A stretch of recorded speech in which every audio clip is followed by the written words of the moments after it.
నేను అప్పటినుంచి ఇదే ఆలోచిస్తున్నాను, వానరవాచరెవరు అని. కానీ నాకిప్పుడు అర్థమైంది, వానరవాచర్ ఎవరు అని.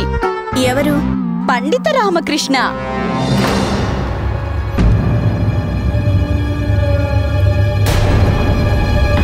పండిత రామకృష్ణ వద్దనే కదా మన మహారాజు ముఖ్యమైన విషయాలలో సలహాలు తీసుకుంటారు. వీరికే కదా పుత్రుడు జన్మించాడు. కానీ నేను ఇది ఆలోచించి కంగారు పడుతున్నాను. పండిత రామకృష్ణ తన పుత్రుణ్ణి మహారాజుని చేయడం కోసం మహారాజుకి విషాన్నిస్తారా?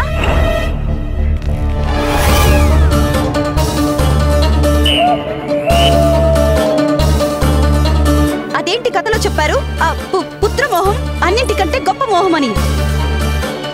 మహామంత్రి గారు మహారాజా, ఆ తోలుబొమ్మలాటగాడికి పురస్కారాన్నిచ్చి ఇక్కడి నుంచి పంపించేయండి. ఇక ఇవాల్టి తరువాత అతను మన రాజ్యంలో కనిపించకూడదు. లేదంటే తమరి ఆజ్ఞ మహారాజా.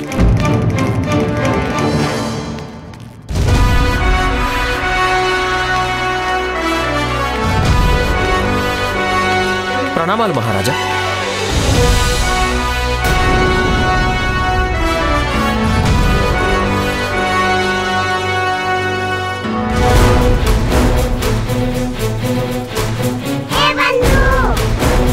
రామా, మహారాజు వెళ్ళిన తీరం చూస్తుంటే నాకు నీ అనుమానం నిజమవుతుందేమో అనిపిస్తోంది.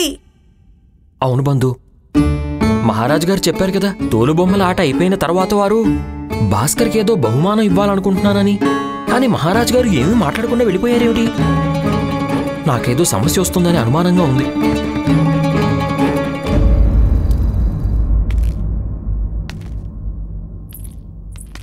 మహారాజా, ఏమైంది? ఎందుకో కంగారుగా కనిపిస్తున్నారు. ఏంటి కారణం? ఏమీ లేదు మహారాణి, ఏమీ లేదు. ఒకవేళ ఏమీ లేకపోతే మీరెందుకు కంగారుగా ఉన్నారు? చూడండి మహారాణి, నిన్న మీరు దర్బారులో ఆ తోలుబొమ్మలాటను చూశారు కదా? అవును మహారాజా. ఎలా అనిపించింది మీకు? నాకా? అద్భుతంగా. మటరీ ప్రసాద్ తన తోలుబొమ్మలాట కళలో నిపుణులు. మీరు చెప్పింది నిజమే. అతను ఏదైతే కథను చెప్పాడో, ఏదైతే నాటకాన్ని చూపించాడో అది ఎంతో అద్భుతంగా ఉంది. అంటే ఇప్పుడు మీరు ఆ కథను గురించి ఆలోచిస్తూ ఉన్నారా? లేదు, మేమెందుకు ఆ కథ గురించి ఇంకా ఆలోచిస్తుంటాము? మాకైతే ఆలోచించడానికి ఇంకా చాలా చాలా విషయాలున్నాయి, చాలా బాధ్యతలున్నాయి. అవును, నాకు తెలుసు. సరే మహారాజా, మీరు విశ్రాంతి తీసుకోండి. అలాగే. సరే, నేను వస్తాను మరి. మహారాణి గారు, చెప్పండి మహారాజా. మేము మిమ్మల్ని ఒకటి అడగమా? అడగండి మహారాజా. సింహం సింబ వాచార్ వానరుడి మీద ఎంతో నమ్మకం పెట్టుకున్నాడు, తనని మంచి స్నేహితుడు అనుకున్నాడు. అయినా వాచార్ ఆ యొక్క సింహాన్ని ఎందుకు మోసం చేయాలనుకున్నాడు? ఏంటి? మోసం చేశాడు కదా, ఎందుకు చేశాడు? మహారాజా, ఇదైతే మీరు స్వయంగా పండిత రామకృష్ణనే అడగండి. ఎందుకంటే వాచార్ వానరుడు వారే కదా. చూడండి రాణి, అటువంటిది అసలు ఏమీ లేదు. అది కేవలం ఒక కల్పించిన కథ మాత్రమే. అందులోని పాత్రలు కూడా అన్ని కల్పించినవే. మీరేం చెప్పాలనుకుంటున్నారు?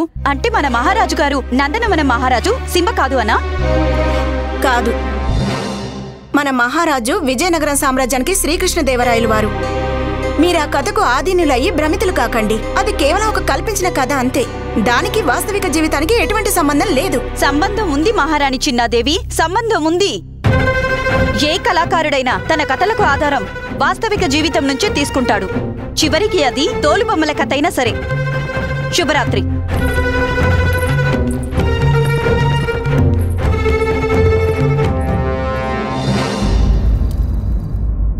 నీకు అడ్డుగా వచ్చిందెవరైనా చిత్తే, చిత్తు చిత్తే. చివరికి ఇక శుభ గడియలు వచ్చేసాయి. మణి, నువ్వు చూస్తున్నావు కదా, ఉన్నట్టుండి మన ముసలోడికి ఏమైంది? వనంలో వానరుడికి కూడా సిగ్గుగా అనిపించేలా ఈ విధంగా ఎందుకు జంతువులు వేస్తున్నారు? గుర్తులేదా నీకు? భల్లూకము ఎలుగుబంట్లు రాత్రులు చీకట్లో తిరుగుతూ ఉంటాయి. ఇప్పుడు రాత్రి అయింది కదా, అందుకే ఈ ముసలాడికి నిద్ర పట్టడం లేదు. పద, మనం వెళ్ళి పడుకుందాం. మనం మనుషులం కదా. ఎప్పుడైతే వీరికి తేనెటీగలు కొడతాయో అప్పుడు వీరు ప్రశాంతంగా నిద్రపోతారు. రామ వెళ్ళిపోతాడు.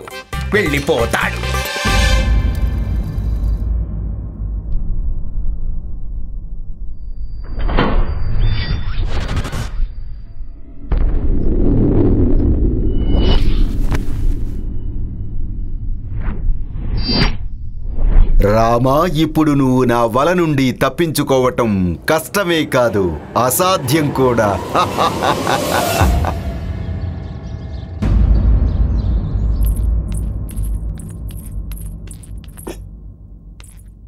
రామా ఎక్కడా? అత్తయ్య, ఆయన ఇంకా నిద్రపోతున్నారు. ఇవాళ దర్బారుకు నిద్రలో వెళ్తాడా? అత్తయ్య, రాత్రి వరకు నిద్ర పట్టలేదు. నేను కూడా మేలుకోవాల్సి వచ్చింది. నిజానికి నేను వారి బాబుని, కానీ అదే నిద్ర విషయానికి వస్తే అప్పుడు ఆయన నిద్రకే తండ్రి. నా లాటి ఇవ్వు. ఇదిగో వెండి పట్టుకో. అలాగే అత్తయ్య.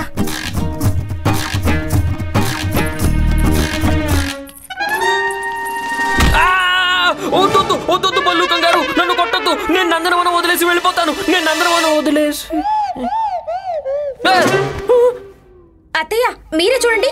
తోలుబొమ్మల ఆట నిన్న చూశారు, కానీ ఇంకా అర్థం కాలేదు. ఇంకా అర్థం చేసుకోవడానికి ప్రయత్నం చేస్తున్నారు. లే వాచార్ వానరా, తెల్లారిపోయింది. సూర్యుడు నెత్తి మీదకి వచ్చేశాడు. బద్దకస్తుడా. ఇదేంటి నాన్న, మీరే కదా నాకు కథ చెప్తూ ఉండేవారు. ఎవరైతే పొద్దు పొడిచేదాకా నిద్రపోతూ ఉంటారో వారి భవిష్యత్తు శాశ్వతంగా నిద్రపోతుంది అని. మీకోసం కాకపోయినా నా భవిష్యత్తు కోసమైనా నిద్రలేవండి నాన్న. బాగుంది. నా సంగతి సరే, మరి నీ సంగతి ఏంటి శారదాదేవి? మర్చిపోయావా? మతిమరుపు ఎక్కువైనట్టుంది. నువ్వు ఆ ఆడవానరంవి, వానరం యొక్క భార్యవి. చూడండి అత్తయ్య, ఇంకా కళ్ళు కూడా సరిగ్గా తెరుచుకోలేదు. అప్పుడే నన్ను ఎగతాళి చేస్తున్నారు పాచినోడుతో. అమ్మ, ముందు శారదే నన్ను ఎగతాళి చేసింది. నువ్వు కూడా చూసావు కదా, మరి నా మీద ఎందుకు కర్రెత్తుతున్నావు? ఊరికే వాగకు. వెళ్ళు, స్నానం చేసిరా. భాస్కర్ కి మాలిష్ చేయడం కోసం నూనె తీసుకురా. సమయాన్ని వృధా చేయకు. ఏమిటి? అయ్యో, నిన్నే కదా నేను అంత నూనె తీసుకొచ్చాను. ఇప్పుడు భాస్కర్ కూడా నా బంధువులాగే నూనె తాగడం మొదలు పెడితే నేను ఇంట్లో ఏదో ఒక రోజు నూనె బావి తప్పించాల్సి ఉంటుంది. బంధు ఎవరు?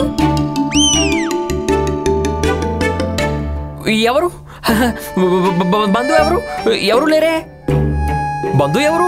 నాకు అసలు బంధువులు ఎవరు లేరు. నాకు తోడ పుట్టిన వాళ్ళు గాని బంధువులు గాని ఎవ్వరూ లేరు. చిన్నప్పటి నుంచి చూస్తున్నావు, అయినా ఇలా అడుగుతావేంటి? శారదా వదిన, ప్రణామాలు. నేనే మీ మరిదిని, పిలకని. నోరు మూసుకో బంధు, అనవసరంగా వాక్కు. పెద్దొచ్చింది. శారదా వదిన ప్రణామాలు, నేను మీ మరిదినంట. తెలివితేటలు బాగా ఎక్కువైపోతున్నాయి. ఇప్పటికే నా నెత్తి మీద ఎక్కి కూర్చున్నావు, ఇప్పుడేంటి దాని మీద నృత్యం చేయాలనుకుంటున్నావా? నాన్న తన పిల్లకతో మాట్లాడుతున్నారా? ఈ గందరగోళం ఏంటి? నాకు కళ్ళు తిరుగుతున్నాయి. అసలు నేను ఎటువంటి కుటుంబంలో పుట్టానేంటి దేవుడా? లేచి వెళ్తావా లేదా? చూస్తుంటే భాస్కర్ మాలిష్ కంటే ముందు లాఠీతో నేను నీకు మాలిష్ చేయాల్సి ఉంటుందేమో. అయ్యో అమ్మా, నువ్వు లాఠీ ఎత్తడం ఎందుకు? నేనే లేచాను కదా, నువ్వు అనవసరంగా కష్టపడకు. ఇదిగో లేచానుగా, నువ్వు వెళ్ళు. పద. వచ్చేస్తాను.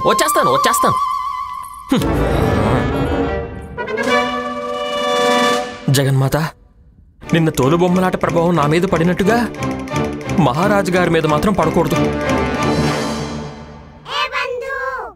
రామా, ఆట ప్రభావం దాన్ని చూసిన వారందరి మీద ఎంతో కొంత పడింది. మహారాజు మీద ఎంత ప్రభావం పడిందనేది అది ఆయన్ని కలిసిన తర్వాతే తెలుసుకోగలం. ఇలా చూడు, మహారాజు మీద ప్రభావం పడిందంటే దాని అర్థం మీకేదో పెద్ద ప్రమాదం రాబోతుందని. రామా, అవును బంధు, నువ్వు చెప్పింది నిజమే. మహారాజు గారిని కలవడం అత్యంత అవసరం.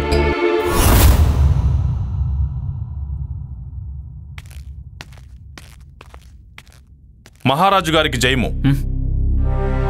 మహామంత్రి గారు, మేము ఒక విచిత్రమైన సమస్యలో ఇరుక్కుని ఉన్నాము. మీరు మాకు సాయం చేస్తారా? తప్పకుండా మహారాజా. అద్భుతం. మీరు మాకు ఇది చెప్పగలరా? వాచార్ మిత్రుడు లాంటి ఆ సింబాని ఎందుకు మోసం చేశాడు? వాచార్ మోసం చేశాడు. ఒకవేళ దానికి కారణం తెలుసుకోవాలనుకుంటే అప్పుడు మహారాజా దర్బార్లో సభను ఏర్పాటు చేయండి. దానివల్ల ఏమవుతుంది? మహారాజా, అతడు తెలివిగా మోసం చేశాడు కాబట్టి మనం అతన్ని సైన్య బలంతో పట్టుకుందాం. మీరు నాకు ఈ విషయం తెలియజేయండి మహారాజా. ఆ వాచార్ ఎక్కడ నివసిస్తాడు? నందనవనంలో. కానీ మహారాజా, అసలు ఆ నందనవనం ఎక్కడుంది? మహామంత్రి గారు, నిన్న రాజదర్బార్లో తోలుబొమ్మల నాటకం జరుగుతున్నప్పుడు మీరు అక్కడ నిద్రపోయారా ఏంటి?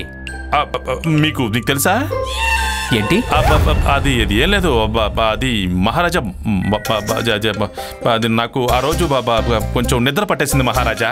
అదేంటంటే నేను ఎప్పుడైనా కాస్త ఎక్కువగా భోజనం చేస్తే అప్పుడు నాకు నిద్ర వచ్చేస్తుంది. అద్భుతం మహామంత్రి గారు, అద్భుతం. ఇప్పుడు కూడా మీరు నిద్రలోనే ఇక్కడికి వచ్చారా లేక ఏదైనా పని మీద వచ్చారా? మహారాజా మీ ఆదేశాల ప్రకారం ఉత్తర భారతదేశంలో మైత్రి సంబంధాలను ఏర్పాటు చేయడం కోసం నేను ఒక దళాన్ని ఏర్పాటు చేశాను. ఇక మీ ఆజ్ఞ ప్రకారం పండిత రామకృష్ణకి ఆ దళం యొక్క నేతృత్వాన్ని అప్పగించాలి మహారాజా. ఎందుకంటే పండిత రామకృష్ణ ఉత్తర భారతదేశం అంతా తిరిగి వచ్చారు కాబట్టి వారికి ఆ దేశాల రాజులు మహారాజుల ఇష్టాయిష్టాల గురించి బాగా తెలుసు మహారాజా. లేదు మహామంత్రి గారు, మీరే స్వయంగా ఈ దళాలకు నేతృత్వం వహించాలని కోరుకుంటున్నాను. ఏమిటి, నేనా? కానీ మహారాజా, పండిత రామకృష్ణ ఆ దళానికి నేతృత్వం వహించడానికి వారే సరైన వ్యక్తి అని నాకు అనిపిస్తోంది. కానీ మా ఉద్దేశం ప్రకారం పండిత రామకృష్ణ వేరే పనుల్లో నిమగ్నమై ఉంటారు, ఎంతో ముఖ్యమైన వ్యక్తిగత కార్యాలలో.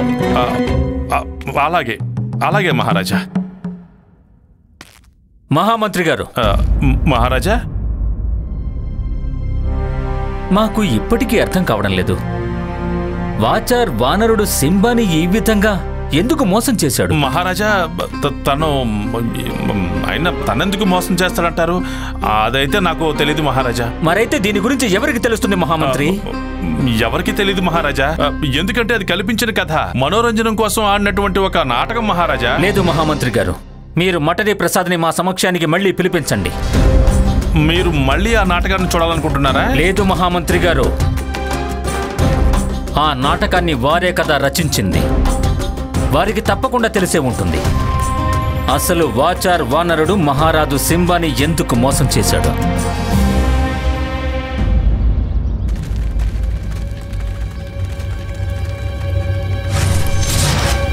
సైనికులారా, నా దారికి అడ్డు తప్పుకోండి. మీకు తెలియదనుకుంటా నన్ను స్వయంగా శ్రీకృష్ణదేవరాయలు వారు పిలిపించారు. మీరు నా దారిని అడ్డుకోవడానికి ప్రయత్నించారని వారికి గనక తెలిసిందంటే అప్పుడు వారు మిమ్మల్ని దండిస్తారు. మిమ్మల్ని మహారాజు ముందు నిలబెట్టాలని స్వయంగా మహారాజు గారే మాకు ఆదేశాన్ని ఇచ్చారు. అలాగా? నన్ను మహారాజు రమ్మన్నారా? సరే పదండి.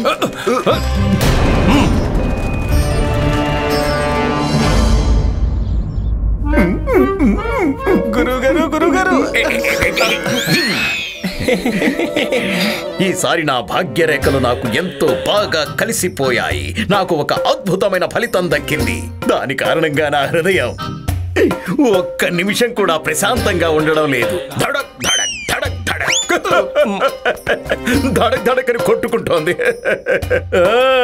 నిజానికి మీరు కూడా సంతోషంగా ఉన్నారు కదా శిష్యులారా? చెప్పండి, ఏంటి సమాచారం చెప్పండి. గురుగారు, అసలు విషయం ఏంటంటే ఒక వ్యాపారి సౌదామిని నృత్యాన్ని చూడటానికి వచ్చాడు. మేము అతన్ని రాళ్లతో ఎంతలా కొట్టామంటే పాపం అతనికి ఏమీ కనిపించలేదు. అలాగా అందుకు సంతోషంగా ఉన్నారా? లేదు గురుగారు, ఇద్దరు బెకారులు భిక్ష కోసం లోపలికి తొంగి చూస్తూ ఉన్నారు. మేము అతనితో ఏమన్నామంటే మీ చుట్టాలు లోపల ఉన్నట్టు ఎందుకలా తొంగి చూస్తున్నారు అని. మా మాటలు విన్న వెంటనే అతను అక్కడి నుంచి వెళ్ళిపోయాడు. పైగా వెళ్తూ ఏమన్నాడు తెలుసా? నేను నా బంధువుల దగ్గర భిక్ష తీసుకోను అని. అందుకు మీరు సంతోషంగా ఉన్నారా? కాదు గురువు గారు, అది మాత్రమే కాకుండా మా వద్ద ఇంకొక చిన్న సమాచారం ఉంది. ఏంటది? అదేంటంటే గురువు గారు, మేము మీ ఇంటికి వస్తూ ఉండగా మాకు దారిలో మటరీ ప్రసాద్ కనిపించారు. అదే తోలు బొమ్మల కళాకారుడు. అతన్ని సైనికులు చుట్టుముట్టారు గురువు గారు. ఎందుకు? గురుగారు, అతన్ని మహారాజు గారు పిలిపించారు. అతన్ని చూస్తే ఏమనిపించిందంటే అతడు మహారాజు ముందు మీ తోలు బొమ్మల కథ గురించి పూర్తిగా వివరంగా చెప్పేస్తారనిపించింది. మీ బండారం బయట పెట్టేస్తారని. మూర్ఖులారా, తలకిందులుగా పుట్టారా ఏంట్రా? ముందుగా చెప్పాల్సిన సమాచారాన్ని చివరిగా చెప్తున్నారు. ఇది జరిగి ఎంతసేపు అయింది? చాలా సమయం అయింది కదా ధని. మూర్ఖులారా, ఆ మూర్ఖుడు మటరీ ప్రసాద్ మహారాజుల వారి ముందు నిజం చెప్పే లోపు నేను ఏదో ఒకటి చేయాలి.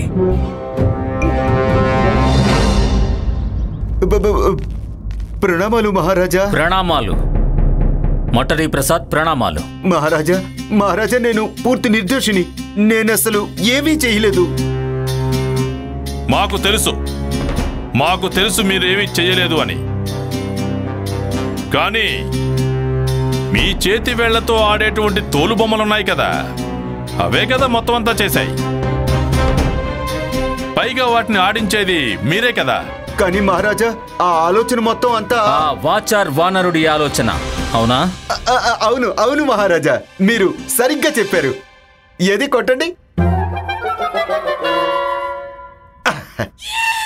మహారాజా, ఈ తోలుబొమ్మల ప్రసాద్ మీకు ఇంకేదో చెప్పబోయాడు.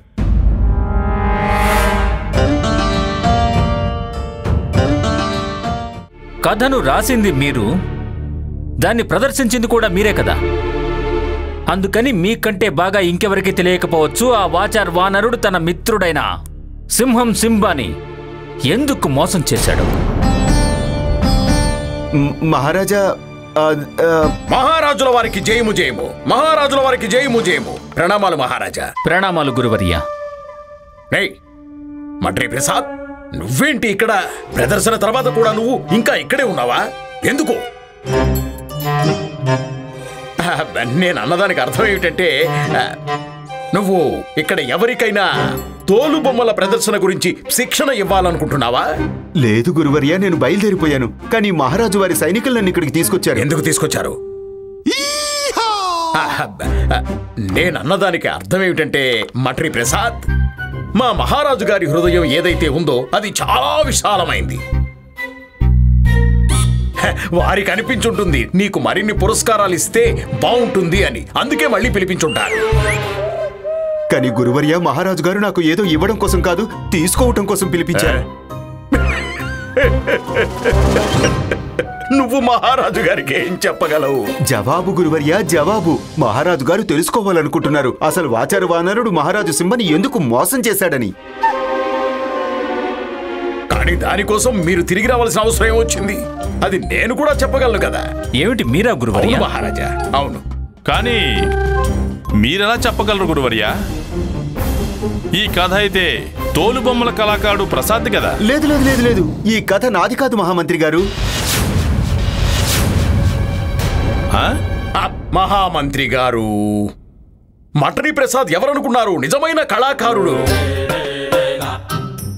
వీరి ఉద్దేశం ఏమిటి అంటే, ఒక్కసారి వీరు ఏదైనా కథను ప్రదర్శించారంటే ఆ కథ వీరికి సొంతం కాదు, అందరికీ సొంతం అయిపోతుంది. చాలా సరిగ్గా చెప్పారు గురువర్య మీరు. మంచిది, సమాధానం మీరే ఇవ్వండి గురువర్య. అలాగే మహారాజా. అవును గురువర్య, మీరు సమాధానం చెప్పండి, మీ ప్రతి మాటకు నేను తల ఊపుతూ ఉంటాను. అంటే గురువర్యులు చెప్పేది నిజమై ఉంటే అప్పుడు నేను తను చెప్పేదానికి తల ఊపుతూ ఉంటాను అని.